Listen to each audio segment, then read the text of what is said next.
My good friends, my joy and privilege it is to be with you again this morning and just to enjoy the very grace and the love and the presence of the living God.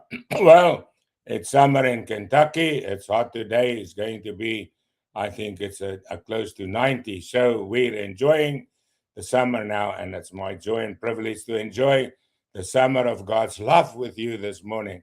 But the more I read the Bible, the more I realize how little I know. Because, every time I read, I see something more. And I'm back in the book of Romans.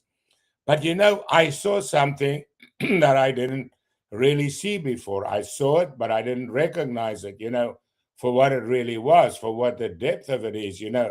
And I read in Romans 4 where Paul talked about the promise of God to Abraham. Now, and then suddenly I realized something that the integrity of the promise did not lie with the receiver. It lied with the one who made the promise, because God promised. Abraham believed God, and believing God was the act of faith that would bring forth the promise of God, that bring forth the reality of the promise, that would bring the promise to fruition.